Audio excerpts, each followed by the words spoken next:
These are my pão de queijo, or cheese dumplings, and I'm serving them with Parma ham and smoked chili jam. These are everywhere in Brazil. I'm going to show you how to make it. Instead of flour, I'm using manioc starch, which can be found online or at specialist food suppliers. It's a bit like corn flour, but made from juice extracted from the cassava root. I've got some cold, finely grated cheddar cheese here, a pinch of salt. Now what I'm doing next is kind of similar to making a pastry, but instead of rubbing butter and flour together, I'm rubbing the starch and cheese. And it's quite a peculiar texture. It's almost squeaky. Scrunch it together to get that lovely breadcrumb consistency. And the beauty of this recipe is that it's gluten-free.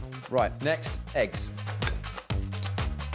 Now usually I'd beat the eggs into a bowl and give them a good whisk, but every Brazilian method I've seen of making this just says crack them and put them in. With your hand, almost use as a whisk into the bowl to start combining until it starts to form a dough. Add some softened butter, and the butter will add more richness to the dish. Then a splash of milk.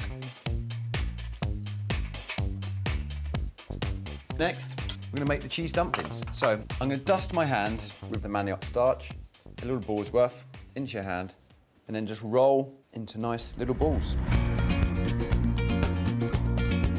And try and make the balls all the same size so they cook evenly. Now all I have to do is pop them into a hot oven at 200 degrees Celsius or 400 degrees Fahrenheit for about 10 to 15 minutes. And whilst they're cooking, let's start on the chili jam. So put a saucepan onto the heat, and what I have here is an ancho chili, which is very mild in heat, but has a very distinctive smoky flavour. These are dried chilies. I've rehydrated them by pouring boiling water over them and leaving them to soak for 30 minutes. And just roughly chop through. Then add to the saucepan, along with the white wine vinegar. This is going to add acidity to the jam. Sugar, smoked paprika, chili flakes, and then for even more smokiness, some smoked garlic. Then give a good stir, bring to the boil, and cook down for about 10 minutes.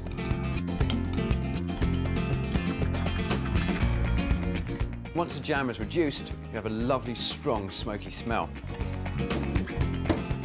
Perfect. We can see they've doubled in size, and the smell is kind of like the best cheese on toast in the world. And these are best served hot. Last of all, a flavour that's going to work so well with this dish is cured ham. You know, what a snack this is. This is my pão de queijo, or cheese dumplings, with smoked chili jam. OK, let's try one. So a little bit of jam with a little bit of ham. This flavour is what Brazil is about, but the sweetness and smokiness of the jam and saltiness of the meat, for me, just takes it to another level.